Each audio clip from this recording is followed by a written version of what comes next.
of water in the whole day. Yun po ang kaasawa ng pagiging healthy. Dapat po, kaya nating kumpletuhin ang hinihinging water intake ng ating katawan. Pagdating naman po sa water intake, bawal po tayong uminom ng tubig na diretso. Di po ba pag uhaw na uhaw tayo, halos kalahati ng chill? Wow, di po ba? So dapat po ay alam natin na hindi po tayo pwedeng uminom ng agad 1 litro, dire-diretso bawal po. Ang pag-inom po ng tubig, kaya po may baso. Isang baso.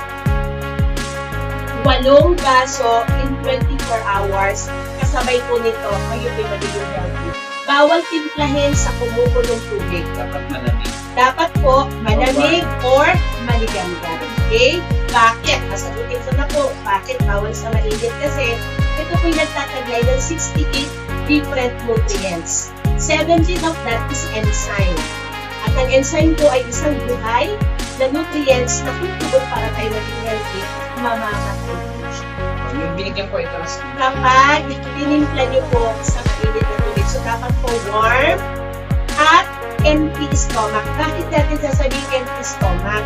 Pagkagising sa umaga, wag mo nang mag-almusal, wag mo nang magkape, maging habit mo itong timplahin, inumin, maghintay ng 30 minutes bago mag-almusal. Bakit? Para wala pong pupuntahan yung nutrients, kundi yung ating laman loob. Kung itinamin mo siya na siya'y busog, sasama lang siya dun sa pagkain at idudumi mo nang walang. Sa memo ni Doc, sabi nga po sa ating memo ni Doc, kung wala kang FDA, hindi ko rin kung pwedeng yakapin to be your produkto. So, ganun po kami si Doc Raymond at ang memo ni Doc, ako po'y sobrang nagpapasalamat. Ang aking pong misyon, i-share lang po yung totoo at ang pinakamahalaga po ay ang ating katawan. So, kahit po yung isipan natin, gusto pa natin gawin, pag hindi na po kaya ng katawan, lahat po ito mababaliwala. So, we need to invest talaga po sa ating health para tayo ay maging blessing sa iba. And since po Ayaan, si Grace's Super Pure Barley is under Ayaan Corporation, naka-partner po ng Memory Doc, kami po ay magbibigay din sa inyo, hindi lang po pang kalusugan. Kasama na po namin kayong mimisyonin na kayo po ay magkaroon pa ng extra kung sakasakali gusto nyo pa po mangarap ng panibago. At sabi nyo nga po, magbibigay kami ng pag-asa. Bigyan nyo lang po kami ng pagkakataon. Makapasok po kami sa puso. Kasi yun po yung mission namin. Makapasok kami sa puso ng mga tao. Pwede po kami magkatulungan.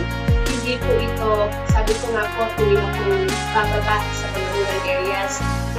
Hindi po kapahamakan.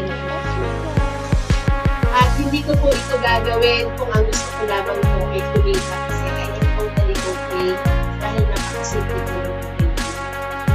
Pero because of this heart, because of this vision, gusto ko po mission na naman. Sana po, maging kabahagi kayo ng Grace's Super Pure Barley at tuloy-tuloy lang po tayo sa proyektong ginawa po nito sa member nito nakakasama nyo. So yung mission package natin, 998 pesos. Yes. So ang man po, yes. Sige po. Ganito po yung aming mission. Di po ba, ang barley, alam naman natin, 1,000. Tawag po natin sa memory package natin ay mission package.